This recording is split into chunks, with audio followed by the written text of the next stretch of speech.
Next next अच्छा सवाल आ गया। नेक्स्ट सवाल आ गया, लो भैया सवाल कर लो। Uniform distributed line load of 500 kilonewton per meter is acting on a ground surface. Line load है, ठीक है। Based on the Boston's theory, the ratio of the vertical stress at the depth of 2 meter and to that of the 4 meter right below the line load. अच्छा right below the line load, ठीक है। Line load के just नीचे निकालना है आपको, निकाल सकते हैं। अगर लाइन लोड के जस्ट नीचे निकालना है यानी एक्स की वैल्यू कितनी हो जाएगी? अगर लाइन लोड के जस्ट नीचे निकालना है तो एक्स की वैल्यू कितनी पुट कर देंगे?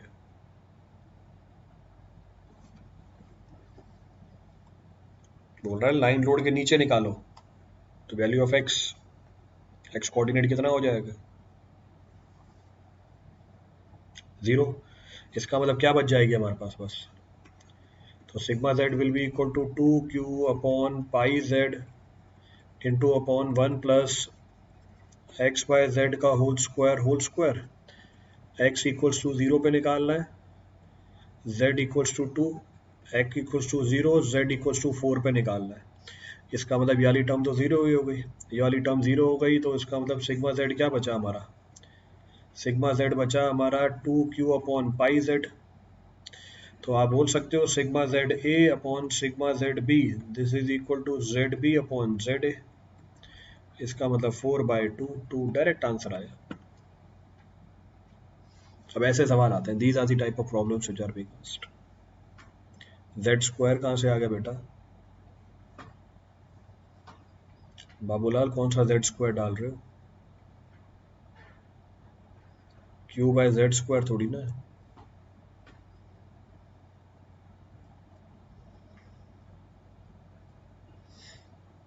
क्लियर है?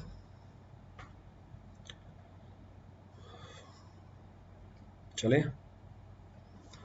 चलो समझ में आता है ये भी चीज।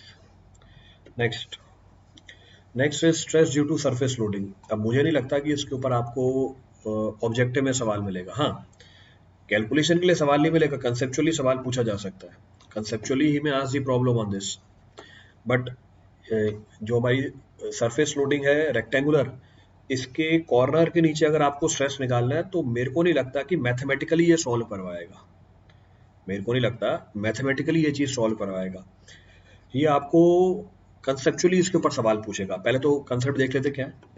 Now vertical pressure below the corner of uniformly distributed rectangular area, length L, width B, ये 9 नहीं है, W है, W किलो न्यूटन पर मीटर स्क्वायर। वो टाइपिस्ट ने 9 लिख दिया, सब जगह 9 लिखा हुआ है आगे। अब इसके कॉर्नर के नीचे, कॉर्नर है let us suppose A, B, C, D, आपको कॉर्नर के नीचे Z डेप्थ पे वर्टिकल प्रेशर निकालनी है sigma Z। You have to calculate the value of sigma Z। अब सिग्मा Z कैलकुलेट करनी है, इसका एक्सप्रेशन क्या है? Sigma Z is equal to K into Q, K is Boussinesq's influence factor. अब इस इन्फ्लुएंस फैक्टर की जरा वैल्यू पढ़ो क्या है। इस इन्फ्लुएंस फैक्टर की वैल्यू है 1/4 pi into 2m square root of m square plus n square plus 1 upon m square plus n square plus 1 plus m square n square into m square plus n square plus 2 divide by m square plus n square plus 1 plus tan inverse, same वही वाली चीज, plus tan inverse same वही वाली चीज, फर्क बस ये है कि प्लस की जगह minus m square n square आ जाएगा। अब मुझे नहीं लगता कि आपसे ये सॉल्व करवाएगा। नेक्स्ट, अगर ये एक्सप्रेशन देखोगे ये m और n में होमोजीनियस है। If you check this expression, ये एक्सप्रेशन m और n में क्या है? होमोजीनियस है। 2mn है, n मिसिंग है यहाँ पे, सो दिस इज 2mn। अब क्योंकि एक्सप्रेशन m और n में होमोजीनियस है तो m और n क्या कर सकते हो आप? इंटरचेंज कर सकते हो। You can interchange m and n। और m और n क्या है? व्हाट इज m और n? m और n लिखा ही नहीं हुआ यहाँ पे, बहुत बढ़िया। सो m is the ratio of what? m is the ratio of length to the depth और n is the ratio of width to the depth। Clear है?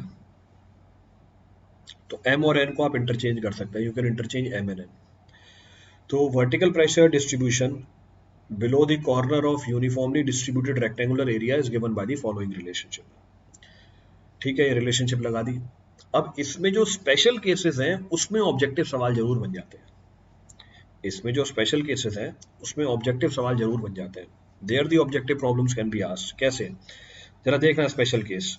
इसको मैंने शिफ्ट किया, मेरे ख्याल से आप देख पा रहे होंगे। नहीं देख पा रहे तो मैं इसको एक बार जूम कर देता हूँ। जूम किया, हो गया जूम। इसको पकड़ा, ऊपर लेके आ गया। अब देखो जरा ये वाला case. Now check this case.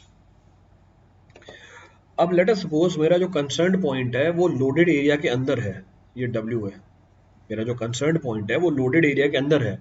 मेरा एक्सप्रेशन वैलिड था किसके लिए? मेरा एक्सप्रेशन वैलिड था जब आपका कंसर्न पॉइंट कॉर्नर के नीचे है। पर अब मेरा जो कंसर्न पॉइंट है वो लोडेड एरिया के अंदर है। ये है मेरा लोडेड एरिया और इसके अंदर मेरा कंसर्न पॉइंट है Z डेप्थ पे नीचे। तो अब कैसे निकालेंगे? How to calculate the vertical pressure? बिल्कुल निकाल सकते हैं। Now you can divide the entire loaded area into 4 different loaded areas such a way that all 4 loaded area passes through the concerned point। जो भी आपका concerned point है वहां से चारों loaded area पास होने चाहिए। अब जरा चेक करो, मेरा concerned point इन चारों loaded area के कॉर्नर के नीचे आ गया। अगर मेरा concerned point चारों loaded area के कॉर्नर के नीचे आ गया, चारों का इन्फ्लुएंस जोड़ दो, add the influence of all 4। तो चारों का इन्फ्लुएंस ऐड कर सकते हो। तो मैंने चारों का इन्फ्लुएंस ऐड कर दिया। तो sigma z is equal to what? Sigma z is equal to K1 plus K2 plus K3 plus K4 into Q. और के ऊपर आपको बता दिया कैसे निकालते हैं। How do we calculate the value of K? Clear है?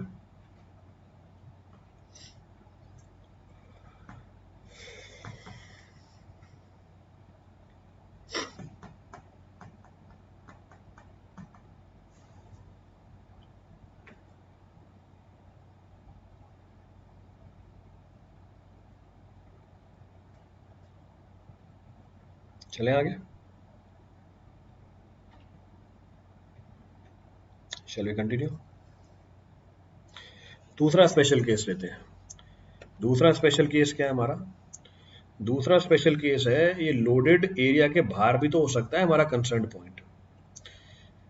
The second special case is when the concern point is outside of the loaded area. जरा चेक करो, मेरा लोडेड एरिया है ABCD और मेरा कंसर्न पॉइंट लोडेड एरिया के बाहर है। अब मैं क्या करूंगा?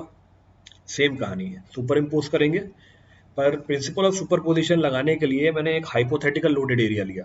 ये देखो हाइपोथेटिकल लोडेड एरिया, पर एक्चुअल में तो लोडेड एरिया मेरा ये है ही नहीं। फिर मैंने क्या किया, दो हाइपोथेटिकल लोडेड एरिया और घटाए। कैसे? जरा चेक करो। मैंने इन्फ्लुएंस कंसिडर किया, ये लिखा ही हुआ है ऊपर एक्सप्रेशन ना, एक्सप्रेशन लिखा हुआ है तो यूज करो। इन्फ्लुएंस कंसिडर किया P A1 D C1। तो इस पूरे लोडेड एरिया का इन्फ्लुएंस कंसीडर किया क्योंकि इसके कॉर्नर के नीचे है। क्योंकि एक्चुअल वाला एरिया तो ये था ही नहीं, तो मैंने इन्फ्लुएंस घटाया किसका? P B1 C C1। इस रेक्टेंगल के इन्फ्लुएंस का एरिया घटा दिया। फिर मैंने इस वाले रेक्टेंगल के इन्फ्लुएंस का एरिया घटाया, माइनस KP B2 A1। तो आपने पूरा वाला जो बड़ा रेक्टेंगल है उसके इन्फ्लुएंस में से इन दो छोटे रेक्टेंगल के इन्फ्लुएंस को घटा दिया। पर जब आपने ऐसा किया तो जो रेक्टेंगल है P B2 B B1, इसका इन्फ्लुएंस दो बार घट गया। तो आप क्या करोगे? इसको इन्फ्लुएंस को दोबारा ऐड कर दोगे। So K of P B2 B B1 it is further being added. ये दोबारा ऐड कर दिया। तो अगर मैंने ये प्रोसेस को किया, मुझे इन्फ्लुएंस किसका मिलेगा? If I do so, I'll get the influence of what? मुझे इन्फ्लुएंस मिलेगी मेरे रिक्वायर्ड लोडेड एरिया की। ये मेरा रिक्वायर्ड लोडेड एरिया है।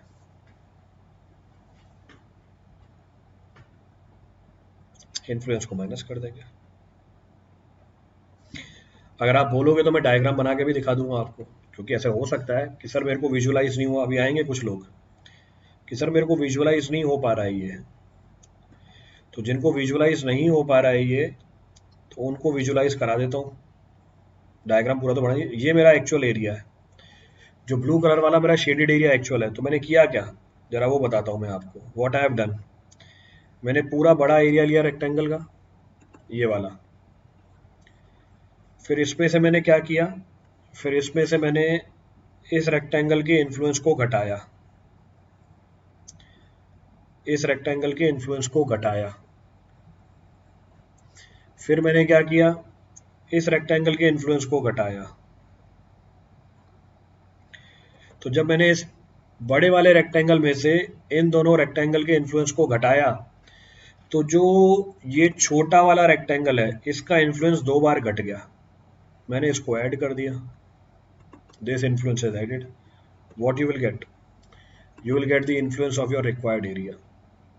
तो ये हमने कैसे निकाला, हाउ आई फाउंड दिस, मैं बोलूंगा दिस इज इक्वल टू इस पूरे रेक्टेंगल का इन्फ्लुएंस माइनस इस वाले रेक्टेंगल का इन्फ्लुएंस माइनस इस वाले रेक्टेंगल का इन्फ्लुएंस प्लस इसको ऐड क्यों किया, क्योंकि 2 बार इस रेक्टेंगल का इन्फ्लुएंस सब्ट्रैक्ट हो गया।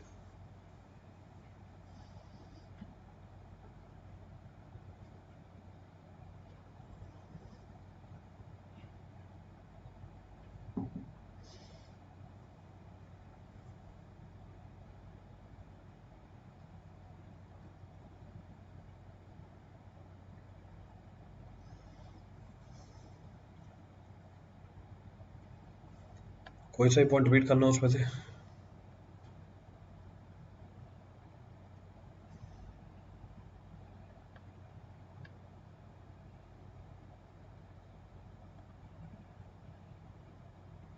चले क्लियर है, क्लियर है तो आगे बढ़ो। Next of the point of discussion, ये तो सारे हमारे एग्जैक्ट तरीके थे, these were the exact method to find the vertical stress due to any loading. कौन कौन सी लोडिंग आई, पॉइंट लोड आ गया, सर्कुलर लोड आ गया, रेक्टेंगुलर लोडिंग आ गई, लाइन लोड आ गया। अब हमारे पास अप्रोक्सीमेट मेथड भी है वर्टिकल स्ट्रेस निकालने के लिए, we have the approximate method available to calculate the vertical stress. अब कैसे निकालते हैं, लेट सपोज आपको कोई लोडेड एरिया दे रखा है, ये लोडेड एरिया दे रखी है आपको, let suppose A B C D is a loaded area, और आपको जो कंसर्न पॉइंट भी है सॉइल के अंदर एट डेप्थ z, इस पे इन्फ्लुएंस कैलकुलेट करना है, क्या निकालना है, वर्टिकल स्ट्रेस निकालना है। अब कैसे निकाल सकते हो, how it can be computed, आप इस पूरे लोडेड एरिया को नंबर ऑफ स्मॉलर यूनिट्स में कन्वर्ट कर दो। जैसे कन्वर्ट किया हुआ है, आप इस पूरे लोडेड एरिया को नंबर ऑफ स्मॉलर यूनिट्स में कन्वर्ट कर सकते हैं, बिल्कुल कन्वर्ट कर सकते हैं। लेट सपोज ये मेरा छोटा लोडेड एरिया आया, अब इस लोडेड एरिया के ऊपर जो टोटल लोड है वो कैलकुलेट कर सकते हैं। कैसे कैलकुलेट कर सकते हैं, लोडिंग की इंटेंसिटी पता है हमें, we know the loading intensity, loading intensity थी हमारी Q, मैंने इसको मल्टीप्लाई कर दिया छोटे एरिया से, मुझे क्या मिल गया, लोड मिल गया Q1। कौन सा लोड मिल गया, पॉइंट लोड, और इस पॉइंट लोड को मैंने इस छोटे एरिया के CG पे लगा दिया, इस पॉइंट लोड को मैंने छोटे एरिया के CG पे लगा दिया। सेम चीज रिपीट करी बाकी लोडेड एरिया के लिए, तो जो भी मेरे छोटे छोटे लोडेड एरिया निकल के आए, इन सब में मैंने टोटल लोड कैलकुलेट किया, टोटल लोड को उनके CG पे लगा दिया। इसका मतलब अब मेरा पूरा सिस्टम किसके अंदर कन्वर्ट हो गया, इसका मतलब अब मेरा पूरा सिस्टम कन्वर्ट हो गया नंबर ऑफ पॉइंट लोड में, और पॉइंट लोड का इन्फ्लुएंस कैलकुलेट करने आता है हमें, गॉसनस थ्योरी कर रखी है हमने, तो ये कर रखी है। तो sigma z will be equal to KB Q1 by z square, KB2 Q2 by z square and so on, कहानी चलती जाएगी। अब ऐसा करने से एरर आएगा, क्यों, ये सारे पॉइंट लोड तो थे ही नहीं, ये तो यूनिफॉर्मली डिस्ट्रीब्यूटेड लोड थे। आपने क्या किया, इसको कन्वर्ट किया पॉइंट लोड में और उस पॉइंट लोड को CG पे एक्ट करा दिया, तो ऐसा करने से एरर आता है। पर अगर आपने जो छोटे एरिया कंसीडर कर रखे हैं, ये वैल्यू ध्यान रखना ऑब्जेक्टिव में आती है बहुत बार, अगर आपने जो छोटे एरिया कंसीडर कर रखे हैं उनकी length, so if the length of the side of the smaller area unit is less than 1/3 the depth at which the stress is required, the error will be less than 3%, error 3% से कम निकल के आएगी। मैं दोबारा repeat कर रहा हूं, ये जो छोटे एरिया आपने कंसीडर किए हैं, अगर इनकी लंबाई कम हुई किससे, 1/3 the depth at which the stress is required, तो आपका एरर 3% से भी कम निकल के आता है। क्लियर, तो ये वैल्यू ध्यान रखना, डायरेक्टली ऑब्जेक्टिव आते हैं इसमें।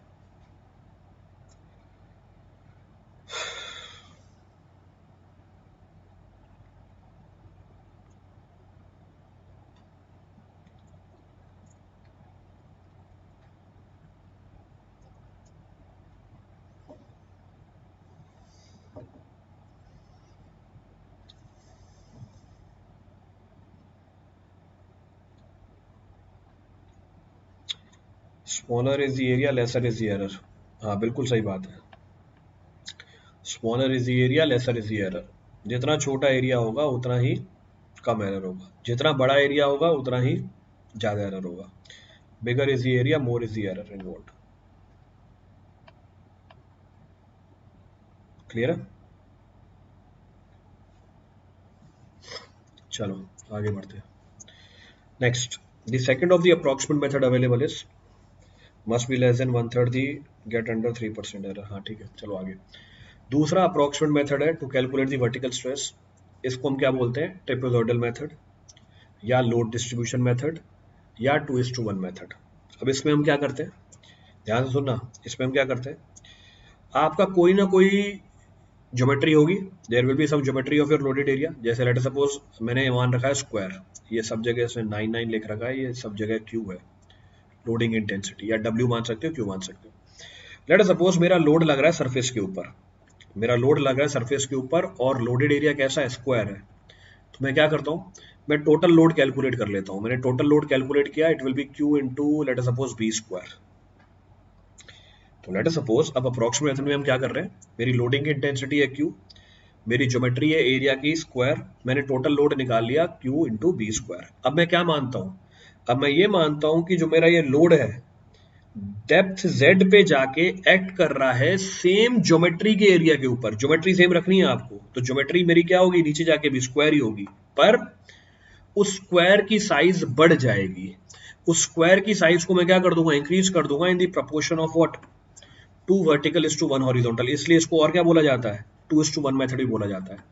या क्योंकि ये ट्रेपेजॉइडल शेप अज्यूम कर लेता है, जब आप लोडिंग की इंटेंसिटी बढ़ा रहे होते हो, ट्रेपेजियम बन रही है, तो दिस ट्रेपेजियम इज फॉर्म्ड, इसीलिए इसको और क्या बोला जाता है, ट्रेपेजॉइडल मेथड ही बोला जाता है। तो इस मेथड में हम क्या मानते हैं, इस मेथड में हम ये मानते हैं कि हमारा जो टोटल लोड है वो कंसर्न्ड पॉइंट पे सेम ज्योमेट्री के एरिया पे लग रहा है, पर उस एरिया का magnitude 2 vertical is to 1 horizontal से हम इंक्रीज कर देंगे।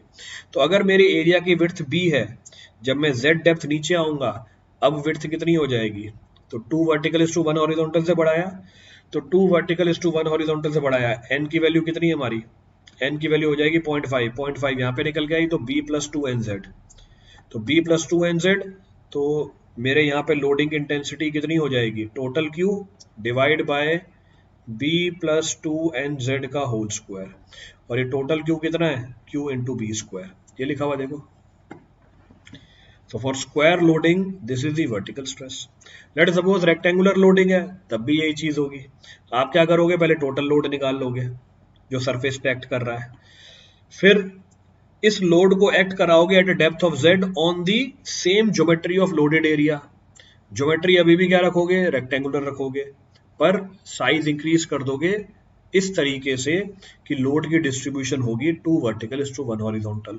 तो लेंथ की जगह क्या आएगी, l प्लस 2nz, विड्थ की जगह क्या आएगी, b प्लस 2nz। उसी तरीके से अगर स्ट्रिप लोडिंग हो तब भी यही चीज रिपीट कर सकते हो, the same point can be repeated. तो फिर से अप्रोक्सीमेट मेथड ही है, पर ये फाउंडेशन में बहुत काम आता है। इन foundation analysis this method is very useful. ये मेथड बहुत काम का है हमारे फाउंडेशन के अंदर। इनफैक्ट फाउंडेशन में तो बोलते ही हैं कि 2 वर्टिकल इज टू 1 हॉरिजॉन्टल की डिस्ट्रीब्यूशन मान लो। तो दो अप्रोक्सीमेट मेथड है, एक ट्रेपेजॉइडल मेथड, दूसरा हमारा पीछे छोटे यूनिट्स में डिवाइड कर दो पूरे एरिया को, divide the area into smaller units. Intensity decrease हो जाएगी, बिल्कुल नीचे जाते हैं तो इंटेंसिटी कम होती जाती है। As we go down the loading intensity decreases. कल डिस्कस भी किया था हमने इस बात को, we have discuss this point yesterday.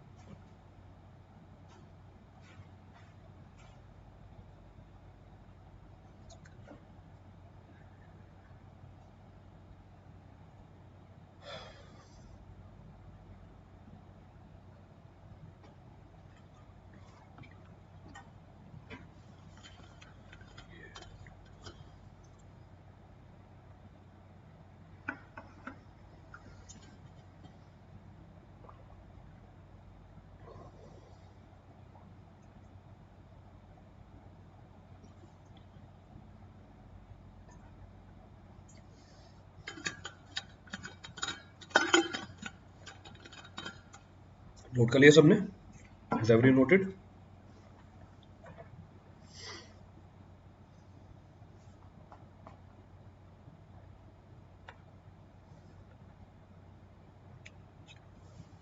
चलो नेक्स्ट मेथड।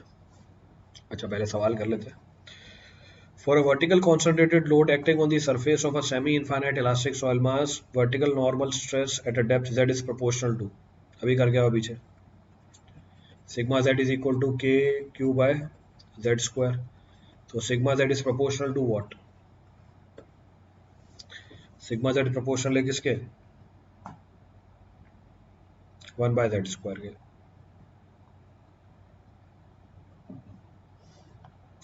तो sigma z is proportional to 1 by z square।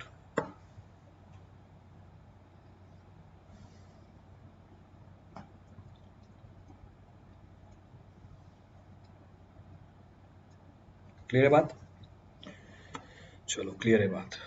चलो next point of reference, next और सबसे अच्छा तरीका, सबसे अच्छा तरीका पर कभी यूज नहीं कर पाओगे आप इसे पेपर में, रीजन बीइंग पेपर में ये चार्ट कभी अवेलेबल नहीं होगा। तो next of the method available is Newmark's influence chart method, next of the method available is Newmark's influence chart method. इस मेथड में हम क्या मानते हैं, इस मेथड में हम मानते हैं soil is homogeneous, soil is semi infinite, soil is elastic, but soil is isotropic. अगर सॉइल आइसोट्रोपिक है तो इस मेथड का ड्रॉबैक क्या है, इस मेथड में अगर मैंने सॉइल को आइसोट्रोपिक माना तो इस मेथड का ड्रॉबैक क्या बना, इस मेथड का ड्रॉबैक बना कि आप इसको स्ट्रेटिफाइड सॉइल में अप्लाई नहीं कर सकते। सो if I assume in this method that the soil is isotropic, I can not apply this method for stratified soil. Clear है, पर इस मेथड का सबसे बड़ा एडवांटेज क्या होता है, इस मेथड का सबसे बड़ा एडवांटेज होता है that this method can be applied for any geometry of the loading, जैसी मर्जी ज्योमेट्री और लोडिंग की आप इस न्यूमार्क्स इन्फ्लुएंस चार्ट मेथड को अप्लाई कर सकते हो वहां पे। क्लियर है, होता क्या न्यूमार्क्स इन्फ्लुएंस चार्ट, जरा चेक करो, ये रहा न्यूमार्क्स इन्फ्लुएंस चार्ट, कहाँ गया है ना, मेरे को लगा गायब हो गया। ये हमारा न्यूमार्क्स इन्फ्लुएंस चार्ट है। इसमें क्या है, नंबर ऑफ कॉन्सेंट्रिक सर्कल्स है हमारे पास, so it consist of number of concentric circles, it consist of number of radial lines, तो नंबर ऑफ कॉन्सेंट्रिक सर्कल है, नंबर ऑफ रेडियल लाइंस है।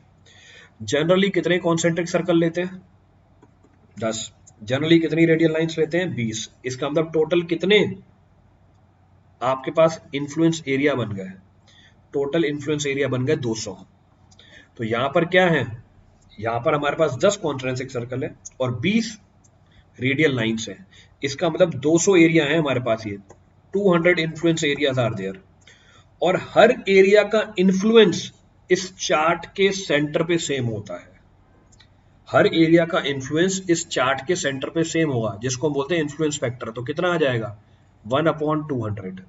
ये मैंने कैसे निकाला 1/200, 1/m into n, where m is equal to what, इसमें m क्या है हमारा, m is number of concentric circle और n क्या है हमारी, ये सर्कल है और ये रेडियल लाइंस है, दीज आर रेडियल लाइंस। तो कई बार वो m और n की वैल्यू बदल देगा सवाल में, तो ध्यान देना सवाल के अंदर, ये स्टैंडर्ड चीज नहीं है। तो in some cases in your objective ही may change the value of m and n, तो इसको रट के मत चले जाना कि मेरा इन्फ्लुएंस फैक्टर निकल के आता है 0.005, स्टैंडर्ड नहीं है ये, इसको चेंज किया जा सकता है। क्लियर है चीज, रिपीट करना है इसमें से कुछ भी, कोई सा भी पॉइंट रिपीट करना है उसमें से किसी के लिए। अब इस चार्ट को यूज कैसे करते हैं, how to use this chart, इस चार्ट को यूज करने के लिए जो भी आपका लोडेड एरिया है उसका प्लान बनाओ एक ट्रेसिंग पेपर के ऊपर। इस चार्ट को यूज करने के लिए जो भी आपका लोडेड एरिया है उसका प्लान बनाओ ट्रेसिंग पेपर के ऊपर। जैसे एग्जांपल मेरा लोडेड एरिया है, मैं एग्जांपल लेके चल रहा हूँ, आर्बिट्री लिख रहा हूँ मैं, आर्बिट्री ले रहा हूँ मैं लोडेड एरिया, नेक्स्ट पेज पे पेज ऐड किया, पेज ऐड किया और मेरा लोडेड एरिया है, लेट अस सपोज ये है मेरा loaded area, this is my loaded area, erase, this is my loaded area, ये मैंने आपको अलग से बना के दिखाया है, तो आर्बिट्री शेप बना के दिखाई है मैंने आपको, ये मेरा लोडेड एरिया है। क्लियर है, ये मेरा लोडेड एरिया है और मुझे मुझे इस पॉइंट पे P पे, इस पॉइंट P पे क्या निकालनी है, वर्टिकल स्ट्रेस निकालना है। ये पॉइंट P Z डेप्थ पे है, ये पॉइंट P Z डेप्थ पे नीचे है सॉइल के अंदर, Z की वैल्यू कुछ भी हो सकती है, वैल्यू ऑफ Z में भी यानी। तो अब करना क्या, how to use this influence chart method, सबसे पहले आप ट्रेसिंग पेपर उठाओगे। तो सबसे पहले मैंने ट्रेसिंग पेपर उठाया, ठीक है भाई, ये हरे कलर का मेरा ट्रेसिंग पेपर है, ट्रांसपेरेंट होता है ट्रेसिंग पेपर। अब इस ट्रेसिंग पेपर के ऊपर मैं क्या बनाऊंगा, इस लोडेड एरिया का प्लान बनाऊंगा। ठीक है, ये लोडेड एरिया का प्लान बनाया, तो ये एक्चुअल लोडेड एरिया था, ये ट्रेसिंग पेपर के ऊपर मैंने इसका प्लान बनाया, तो ट्रेसिंग पेपर के ऊपर मैंने इसका प्लान बनाया। पर जब मैं इसका प्लान बना रहा था मैंने स्केल क्या रखी, what the scale being adopted, scale रखी मैंने z equals to A B. Z क्या थी, डेप्थ ऑफ पी, और ए बी क्या है, ए बी हमारे इस इन्फ्लुएंस चार्ट के ऊपर ये लाइन बनी हुई होती है, ये लिख के देगा A B is equal to 2 centimetre, या A B is equal to 4 centimetre, या A B is equal to 5 centimetre, कुछ ना कुछ मेंशन होगी वैल्यू। तो ए बी की जो भी वैल्यू है वो आप किसके बराबर रखोगे, डेप्थ के बराबर रखोगे। जैसे मैं एग्जांपल ले रहा हूं, for example z is equal to 10 metre, यानी पॉइंट पी सॉइल के अंदर 10 मीटर नीचे है, और हमारा ए बी जो चार्ट के ऊपर लिखा हुआ है वो 2 सेंटीमीटर है, तो आपकी स्केल क्या हो गई, 10 metre is equal to 2 centimetre. तो आपकी स्केल हो गई 10 metre is equal to 2 centimetre, यानी 5 metre is equal to 1 centimetre, ये मेरी स्केल है। तो लेट सपोज ये डायमेंशन है हमारी 10 मीटर, ये डायमेंशन है मेरी 2 मीटर। तो आप जब इसको ट्रेसिंग पेपर के ऊपर बनाओगे 10 मीटर की चीज कितनी दिखेगी, ये होगी 2 सेंटीमीटर की, और 2 मीटर की चीज कितनी दिखेगी, और 2 मीटर की चीज कितनी दिखेगी, 2 मीटर की चीज दिखेगी आपको 0.4 सेंटीमीटर की। तो ये मैंने क्या किया, ट्रेसिंग पेपर के ऊपर प्लान बना दिया। तो ये मेरा ट्रेसिंग पेपर है, this is my tracing paper, और ये है plan of loaded area, this is the plan of loaded area. Clear है अभी तक की कहानी?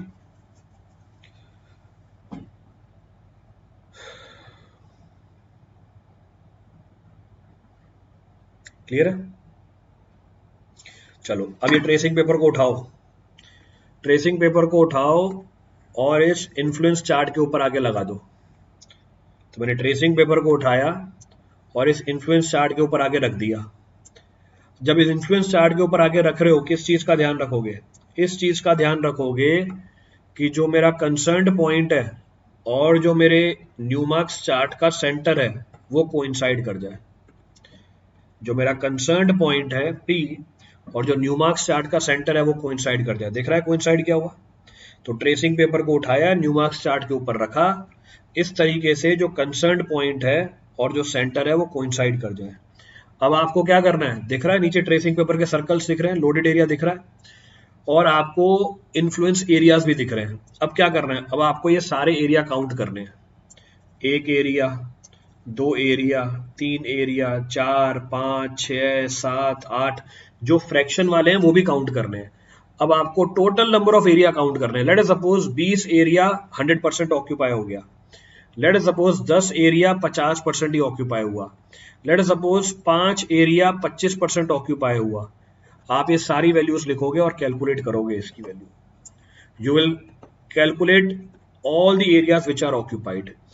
टोटल वैल्यू निकल के आएगी, लेट सपोज 20 है, ये 10 है, 30, वैल्यू आ गई 37, the value comes out to be 37। अब what is the vertical pressure at point P, vertical pressure at point P is influence factor number of loaded area occupied by the plan over the tracing paper into Q. तो ये I F कितनी थी हमारी, 0.005, N आपने निकाला 37, और loading intensity तो पता ही थी हमें, we know the loading intensity.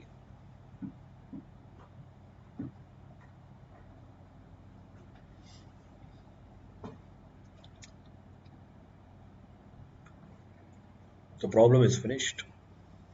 तो अब ऑब्जेक्टिव कैसे पूछता है, ऑब्जेक्टिव ये एन पे पूछ लेगा, ऑब्जेक्टिव आई एफ पे पूछ लेगा, ऑब्जेक्टिव बोलेगा हर एरिया का इन्फ्लुएंस सेंटर पे क्या होता है, सेम होता है। ये किसके लिए काम नहीं करता, स्ट्रेटिफाइड सॉइल के लिए काम नहीं करता। इसका एडवांटेज क्या है, ये हर ज्योमेट्री के लिए काम कर जाता है, it is applicable to be use for every geometry of the loaded area. तो ये कुछ एडवांटेज है इसके, these are the advantages.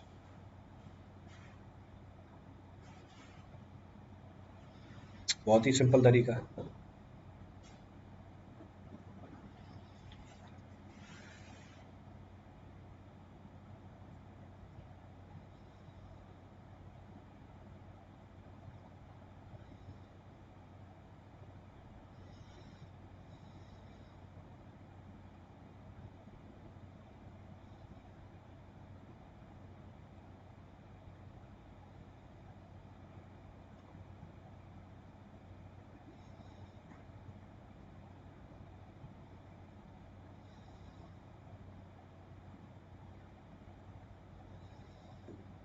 Clear है?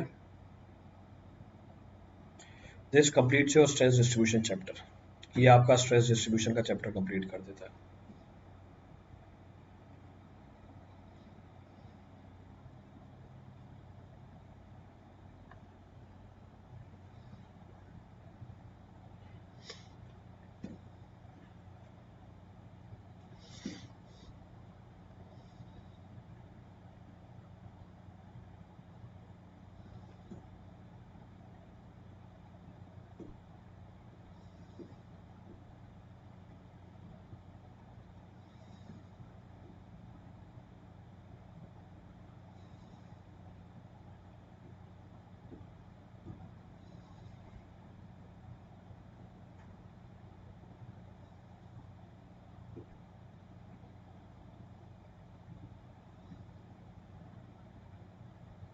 चले आगे।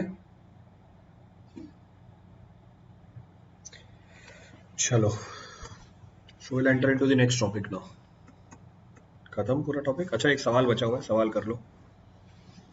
One problem is being left. So problem क्या बोल रही है? Stress isobar can be prepared using Boussinesq's stress distribution theory. तो स्ट्रेस आइसोबार यूज कर सकते हो स्ट्रेस डिस्ट्रीब्यूशन थ्योरी से, तो बना सकते हैं स्ट्रेस आइसोबार। बिल्कुल सही बात है। Equivalent point load method yields accurate analysis, गलत बात है। अभी बताया तो अप्रॉक्सिमेट मेथड है, तो पहली बात सही है। Newmark's method relates the vertical stress with the help of influence chart, सही बात है, absolutely correct. Westergaard method helps in determination of the stress distribution for layered soil, सही बात है। तो पहले सही, तीसरा सही, चौथा सही, आंसर इज बी।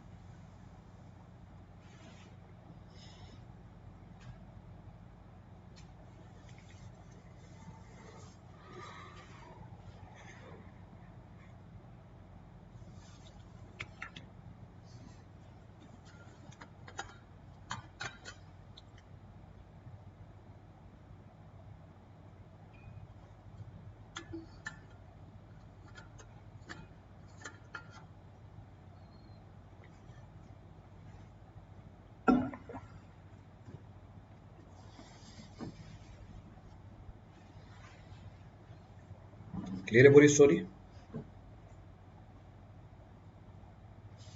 चलिए अब एंटर कर जाते हैं शेयर स्ट्रेंथ के अंदर। बहुत ही इंटरेस्टिंग टॉपिक है।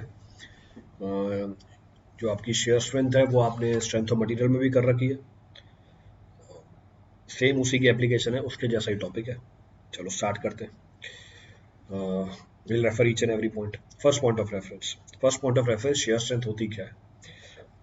Shear strength of the soil is the ability of the soil to resist the shearing stress. नाम में लिखा हुआ है, शेयर स्ट्रेंथ सॉइल की एबिलिटी है जिससे वो शेयरिंग स्ट्रेस को रेजिस्ट करती है। इस बात को समझाने के लिए मैंने आपको डायग्राम बना के दिखाया बगल में। लेट सपोज ये हमारे सॉइल के पार्टिकल है, आपने क्या किया, इसके ऊपर शेयर फोर्स लगाया है। शेयर फोर्स मतलब टेंजेंशियल डायरेक्शन में फोर्स लगाया। तो जब मैंने इसके ऊपर शेयर फोर्स लगाया, जो पार्टिकल्स हैं वो क्या कर जाएंगे, कांटेक्ट में आ जाएंगे। तो ये सिचुएशन है। So this is the situation before share, this is the situation after share. अब पार्टिकल क्या आ गए, कांटेक्ट में आ गए। जब ये पार्टिकल कांटेक्ट में आ गए, अब ये अपने कांटेक्ट की वजह से एक्सटर्नल जो आपने शेयर फोर्स लगाया है उसको रेजिस्ट करेंगे। तो ये जो एक्सटर्नल शेयर फोर्स को रेजिस्ट कर रहे हैं, ये रेजिस्टेंस डेवलप कैसे हुई? इस रेजिस्टेंस के डेवलपमेंट के पीछे तीन रीजन होते हैं। कहने का मतलब है सॉइल के पार्टिकल एक्सटर्नल शेयर को तीन एक्शन से रेजिस्ट कर रहे हैं। पहला एक्शन क्या है, पार्टिकल इंटरलॉक हो गए। देखो कोई इंटरलॉकिंग नहीं है, there is no interlocking between the particle, अलग अलग है। पर दूसरे वाले केस में जैसे ही आपने शेयर फोर्स लगाया, पार्टिकल के बीच में इंटरलॉकिंग डेवलप हो गई। तो पहला कंपोनेंट जो शेयर स्ट्रेंथ का आता है वो किसकी वजह से आता है, पार्टिकल के बीच में जो इंटरलॉकिंग होती है। जनरली ये किस सॉइल में पाई जाती है, ग्रेवल और सैंड के अंदर। तो generally it is found in the case of gravel and sand. दूसरा, फ्रिक्शन बिटवीन द पार्टिकल्स। जैसे ही आपने पार्टिकल के ऊपर शेयर लगाया, पार्टिकल एक दूसरे के पीछे स्लाइड करने लग जाएंगे। तो एक दूसरे के ऊपर स्लाइड भी करेंगे यानी ट्रांसलेशन मोशन, और एक दूसरे के ऊपर घूमेंगे भी यानी रोटेशनल मोशन। इसका मतलब जो फ्रिक्शन निकल के आती है वो कौन सी फ्रिक्शन होती है, वो स्लाइडिंग फ्रिक्शन भी होती है और रोलिंग फ्रिक्शन भी होती है। तो इसका मतलब ये हुआ कि सॉइल की जो शेयर स्ट्रेंथ है वो दो रीजन की वजह से निकल के आई, एक रोलिंग फ्रिक्शन, दूसरा स्लाइडिंग फ्रिक्शन। पहला कंपोनेंट क्या था, इंटरलॉकिंग था।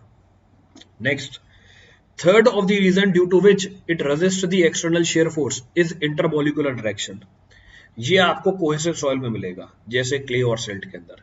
तो क्ले और सिल्ट में आपको जो शेयर स्ट्रेंथ मिलेगी वो कोहेजन की वजह से मिलेगी, पर ग्रेवल और सैंड में जो मिलेगी वो इंटरलॉकिंग की वजह से मिलेगी। फाइन सैंड, फाइन ग्रेवल और सिल्ट, इसमें आपको फ्रिक्शन की वजह से भी मिल जाएगी। You will get the resistance because of friction also. Clear है?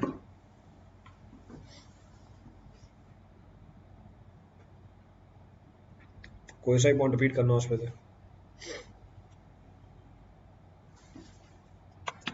Any of the point to be repeated from this for anyone?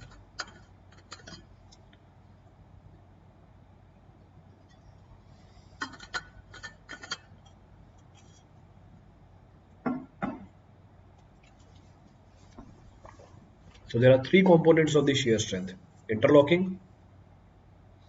friction between the particle, friction may be rolling, friction may be sliding, and intermolecular direction, जिसको हम cohesion बोल देते हैं, जिस term is cohesion. चलो आगे बढ़ते हैं। Next point of reference. Next point क्या बोल रहा है? अब मैं सिर्फ फ्रिक्शन के ऊपर कॉन्सेंट्रेट कर रहा हूँ। जो फ्रिक्शन था, मैं सिर्फ इस फ्रिक्शन के ऊपर कॉन्सेंट्रेट कर रहा हूँ कि भैया ये पार्टिकल्स के बीच में फ्रिक्शन कहाँ से आ गया, क्योंकि हमने तो फ्रिक्शन पढ़ा था 11वीं 12वीं में बॉडीज के अंदर, तो उसी से रिलेट करके बताया है। To express the friction resistance of the soil, we can consider the analogy of a force transmitted between the two bodies। तो ये ब्लॉक पढ़ा होगा बहुत बार, आता है 11वीं 12वीं फिजिक्स के अंदर। ब्लॉक रखा हुआ है सरफेस के ऊपर, आपने क्या किया, आपने इसके ऊपर लोड अप्लाई किया, तो आपने इसके ऊपर लोड अप्लाई किया, ये लगा रखा है, या फोर्स अप्लाई करी। इस फोर्स को रेजिस्ट करने के लिए क्या डेवलप हो जाएगी? शेयर डेवलप हो जाएगी। तो इस फोर्स को रेजिस्ट करने के लिए हमारे ब्लॉक और सरफेस के बीच में क्या डेवलप हो जाएगी? शेयर डेवलप हो जाएगी।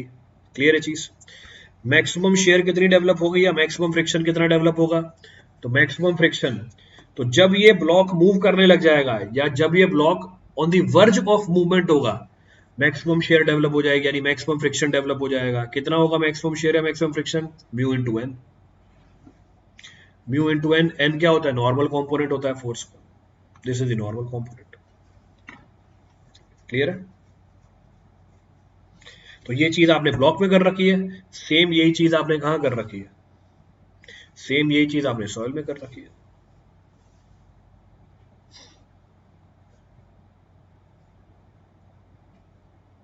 रिपीट करना है इसमें से कुछ भी? भाई क्लास का टाइटल पढ़ो, तुम्हें समझ में नहीं आता क्लास किसकी है, मेरे को टू दी पॉइंट पता होता है क्लास किसकी है। वो क्लास पढ़ो, मैराथन सेशन है। और प्लस में क्या, यूट्यूब पे मैंने पूरा पढ़ा रखा है सॉइल, इसलिए जब मेरे से सवाल पूछा करो अपना होमवर्क पूरा करके आया करो, और यहाँ आके फालतू की बात मत किया करो।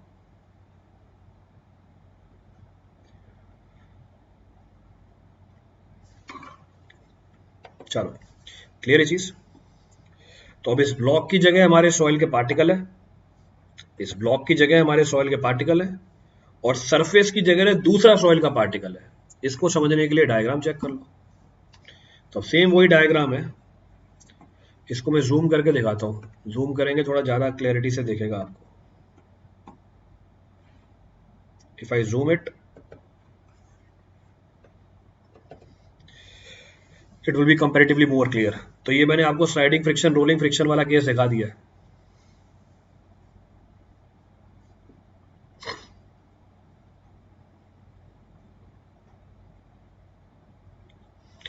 तो जैसे हमने पीछे क्या बात करी थी, स्लाइडिंग फ्रिक्शन की बात करी थी, अभी रोलिंग फ्रिक्शन है। इंक्लाइंड प्लेन है, आपने फोर्स लगाया, आपने फोर्स लगाया किसके ऊपर? लेट सपोज कार है, इसके ऊपर, इसमें क्या डेवलप हो जाएगी? फ्रिक्शन डेवलप हो जाएगी। कौन सी? रोलिंग फ्रिक्शन डेवलप हो जाएगी। सेम कहानी सॉइल के अंदर होती है, exactly same story takes place in the soil with no difference. अब दोनों कॉम्बिनेशन दिखा रखे हैं। जैसे मैंने शेयर अप्लाई करी, जैसे मैंने शेयर अप्लाई करी, सॉइल का एक पार्टिकल दूसरे पार्टिकल के ऊपर स्लाइड भी करता है। तो सॉइल का एक पार्टिकल दूसरे पार्टिकल के ऊपर स्लाइड भी करता है, और सॉइल का एक पार्टिकल दूसरे पार्टिकल के ऊपर रोल भी करता है। इसका मतलब क्या डेवलप होता है इनके अंदर? इसका मतलब what is being developed at the interface? At the interface friction is developed. Rolling friction, sliding friction. दोनों ही फ्रिक्शन बोल सकते हो।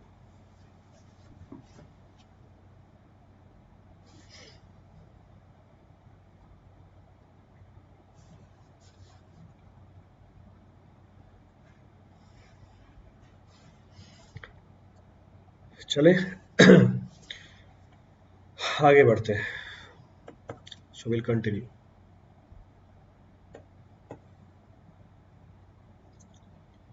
तो ये तो बेसिक जानकारी थी। अच्छा, फ्रिक्शन की वैल्यू कितनी बताई थी? Mu into N.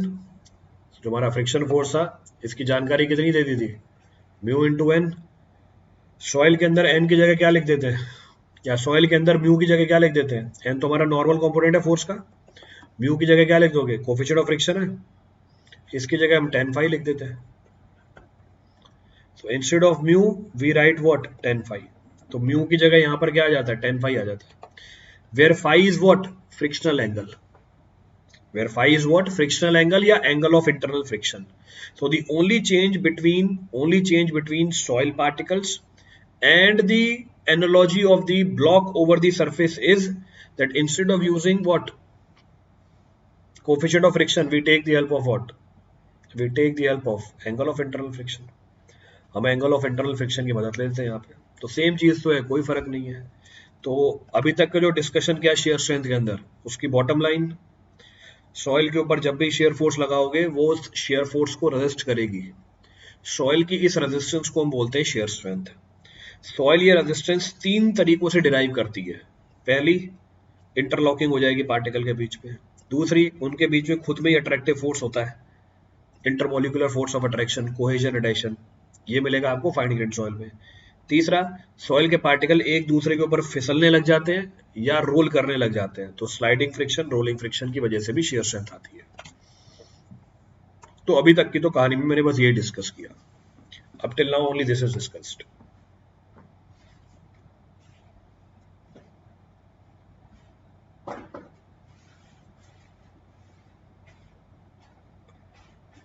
क्लियर है? चलो नेक्स्ट पॉइंट ऑफ रेफरेंस। अब हम आते हैं मोर्स फेलियर थ्योरी पे। वेरी इंपॉर्टेंट, ध्यान से सुनना। अगर यहीं पे ही इशू हुआ तो आगे वाली बात समझ में नहीं आएगी। अब क्या है भैया हमारा मोर्स फेलियर हाइपोथेसिस। हाइपोथेसिस का मतलब अजम्पशन। मोर फेलियर हाइपोथेसिस का मतलब अजम्पशन।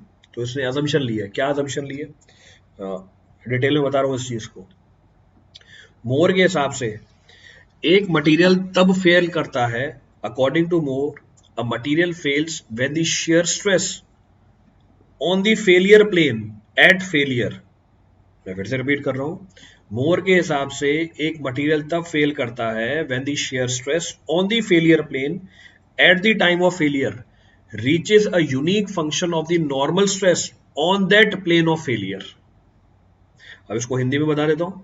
मोर ये बोलता है कि एक मटेरियल तब फेल करता है जब शेयर स्ट्रेस की वैल्यू फेलियर प्लेन पे, शेयर स्ट्रेस की वैल्यू फेलियर प्लेन पे, फेलियर के टाइम पे एक यूनिक फंक्शन बन जाए। किसका? उसी फेलियर प्लेन पे, फेलियर के टाइम पे जो नॉर्मल स्ट्रेस है, तभी मटेरियल क्या कर जाएगी? फेल कर जाएगी। तो shear stress on the failure plane at failure, तो जो पहला एफ है वो फेलियर प्लेन वाला है, नीचे लिखा भी है, और जो दूसरा एफ है वो फेलियर पे है। तो shear stress on the failure plane at failure is equal to unique function of normal stress on the failure plane at failure. ये उसकी हाइपोथेसिस थी, यानी अजम्पशन थी। और ये बात वैलिड है हर एक मटेरियल के लिए। कहने का मतलब है मोर्स थ्योरी जनरलाइज थ्योरी है या स्पेसिफिक सॉइल के लिए लगी हुई है। इसने मटेरियल बोला है, सॉइल नहीं बोला है। तो मोर थ्योरी जनरलाइज थ्योरी है या सिर्फ सॉइल के लिए बनी हुई है? ये एक जनरलाइज थ्योरी है, कहीं पर भी लगा दो जाके। इसलिए तो आपने स्ट्रेंथ ऑफ मटेरियल में पढ़ी थी ये मोर सर्कल। तो ये एक जनरलाइज थ्योरी है, it can be applied in any situation.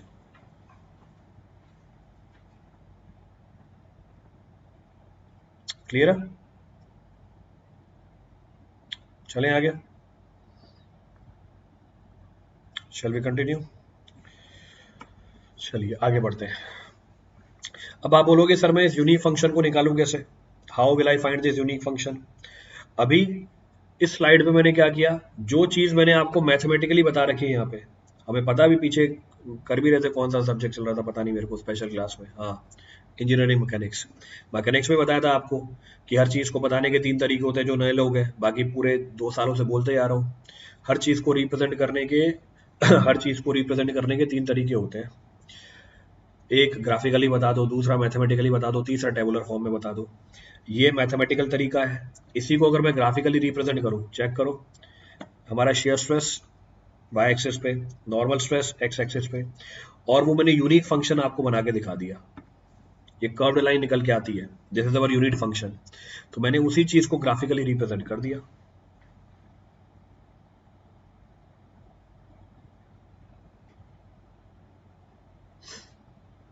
Clear है बात?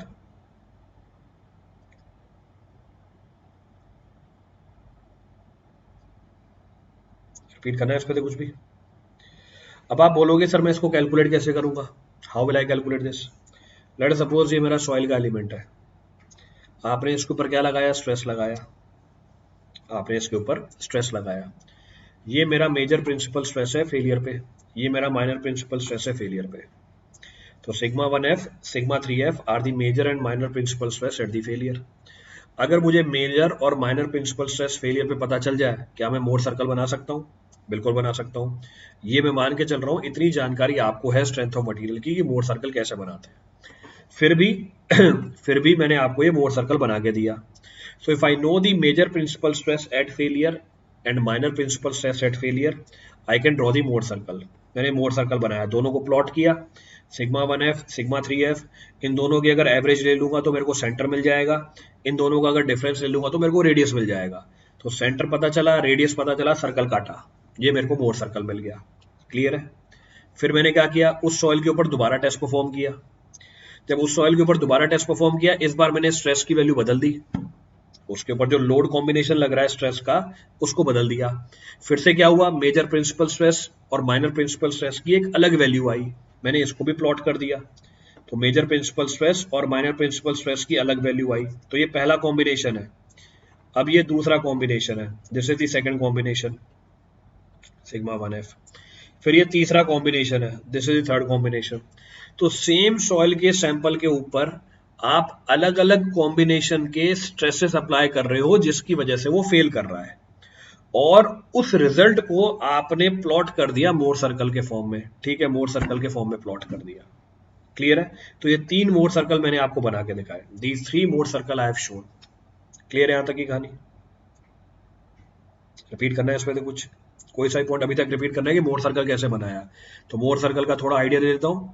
अगर मुझे मेजर प्रिंसिपल स्ट्रेस पता है, सिग्मा 1 पता है, सिग्मा 3 पता है, मेजर माइनर स्ट्रेस पता है, अगर मैं इन दोनों का एवरेज लूं, sigma 1 plus sigma 3 divide by 2, मुझे सेंटर मिल जाएगी। I will get this centre, sigma 1 plus sigma 3 divide by 2। मैं सर्कल बनाऊंगा जिसकी रेडियस कितनी होगी, जिसकी रेडियस होगी sigma 1 minus sigma 3 divide by 2। तो रेडियस भी पता है, दिस इज रेडियस, सेंटर भी पता है, तो सेंटर पे रखा, सर्कल बनाया, रेडियस पता है। तो ऐसे मेरे पास नंबर ऑफ सर्कल्स निकल के आ जाएंगे, I will get number of circles. Clear है यहाँ तक की कहानी? तो मेरे ख्याल से मोर सर्कल बनाने में तो कोई दिक्कत नहीं है, there is no issue in drawing the Mohr circle. Clear है यहाँ तक की कहानी?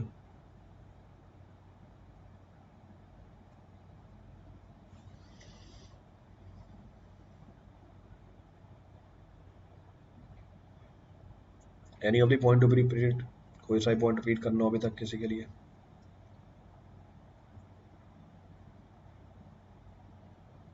चलो, now a line which is drawn tangentially to these 3 Mohr circle.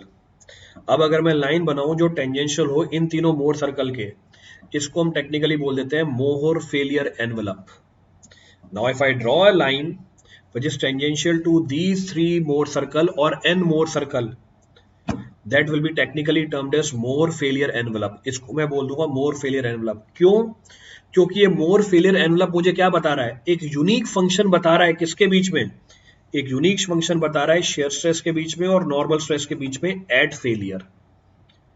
So it is indicating a unique function between the normal stress. Unique function मतलब एक equation निकल के आ गई इसकी, इसका मतलब कोई ना कोई फंक्शन है, दोनों के बीच में लाइन है या कर्व है, तो ये फंक्शन ही तो होता है। फंक्शन क्या होती है, y is a function of x, ये तो होता है हमारा फंक्शन। अभी y क्या है हमारा, शेयर है। अभी x क्या है हमारा, नॉर्मल स्ट्रेस है। इसको हम बोलते हैं मोर फेलियर एनवलप। तो ये मोर फेलियर एनवलप मुझे एक यूनिक फंक्शन बताता है नॉर्मल स्ट्रेस और शेयर स्ट्रेस का। इसका मतलब ये हुआ कि सॉइल का फेलियर कब होगा, सॉइल का फेलियर तभी होगा जब आपके नॉर्मल स्ट्रेस और शेयर स्ट्रेस इस मोर फेलियर एनवलप के ऊपर लाई करे। इसका मतलब आपका सॉइल का सैंपल तभी फेल करेगा जब नॉर्मल स्ट्रेस और शेयर स्ट्रेस इसी फेलियर एनवलप के ऊपर लाई करे। क्लियर है? लेट सपोज मेरा ये मोर सर्कल निकल के आया, इस बात का मतलब क्या हुआ, if this is the more circle which is coming out और ये मेरा मोर फेलियर एनवलप है, क्या सॉइल का सैंपल फेल कर जाएगा? If this is the more circle which is coming out और ये मोर फेलियर एनवलप है, आपने जो स्ट्रेसेस लगाए उसके करस्पॉन्डिंग ये है मोर सर्कल, तो क्या आपका सॉइल का सैंपल फेल कर जाएगा?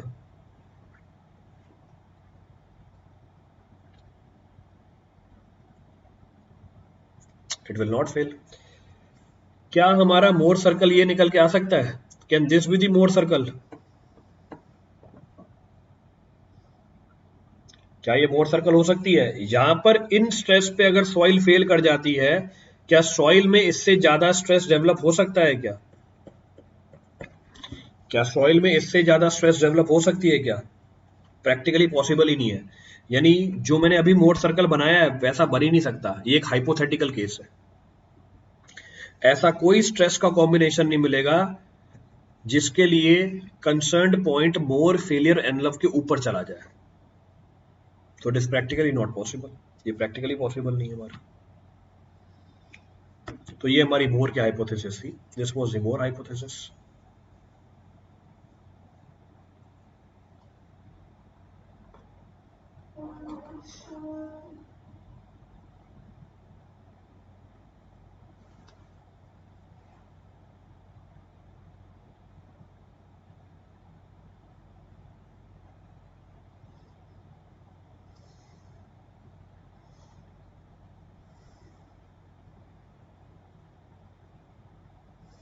क्लियर है?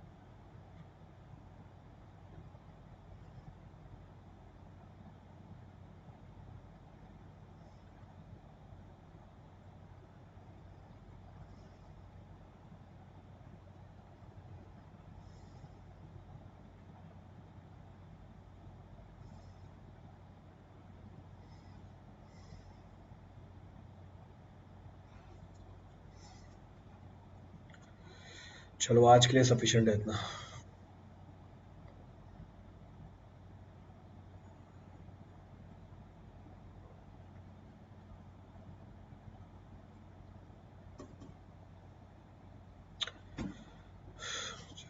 Thank you everyone.